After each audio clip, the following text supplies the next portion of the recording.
गांव में एक पति पत्नी गरीबी में ही अपना जीवन व्यतीत कर रहे थे। पति आलसी था और इस कारण वो काम ना काम नहीं करता था।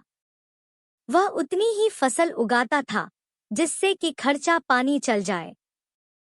पत्नी ने उसे कई बार प्रेरित करने की कोशिश की, लेकिन पति उसकी बातों को अनसुनी कर देता।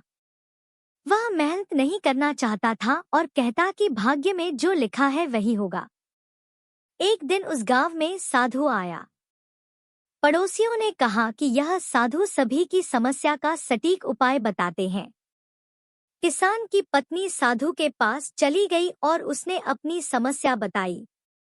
साधु ने कहा कि तुम्हारा पति आलसी है, जिस कारण वह परिश्रम नहीं कर सकता। उसे परिश्रम का महत्व समझना होगा।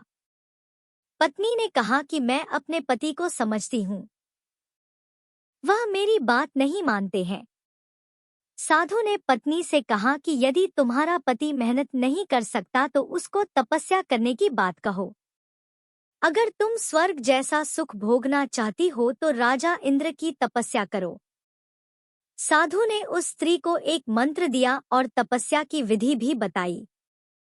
पत्नी खुश होकर वहां से लौट आई और यह सब बात अपने पति को बताई। पति यह बात सुनकर बहुत खुश हुआ। पति ने सोचा कि इसमें तो कुछ नहीं करना, बस एक जगह बैठना है। पति और पत्नी ने तपस्या करना शुरू कर दी। शुरू में दोनों को परेशानी महसूस हुई, लेकिन बाद में यह दोनों ध्यान और मंत्र का जाप अच्छे से करने लगे। कुछ दिनों बाद दोनों ध्यान में पूरी तरह डूब गए और एक ऐसा समय आ गया कि दोनों गहन समाधि में पहुंच गए। इन दोनों की तपस्या से खुश होकर भगवान इंद्र प्रकट हुए। यह दोनों भगवान इंद्र के सामने हाथ जोड़कर खड़े हुए। इंद्र ने बताया कि मैं तुम्हारी तपस्या से खुश हूँ। तुमने मेरी तपस्या स्वर्ग जैसा सुख भोगने के लिए की थी। मैं तुम्हें एक ऐसा वरदान देता हूँ जिससे कभी भी तुम्हारे घर में धन का भंडार खत्म नहीं होगा, लेकिन तुम्हें ऐसा सुख भोगने के लिए अलग रहना होगा। पत्नी ने पूछा कि हम दोनों को अलग क्यों रहना होगा? तो भगवान इंद्र ने कहा कि तुम दोनों ने तपस्या अलग अलग की थी, इसका फल भी अलग अलग मिलेगा। अगर तुम दोनों एक हो जाओगे तो मेरा वरदान समाप्त हो जाएगा। पत्नी ने कहा ठीक है, मैं अलग रहूंगी।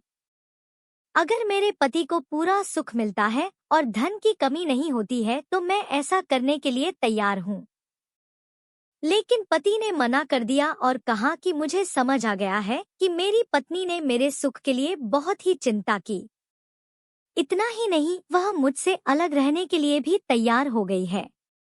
मुझे यह बात भी समझ में आ गई है कि यदि मैं तपस्या से भगवान को प्रकट कर सकता हूँ तो मेहनत करके धन भी कमा सकता हूँ।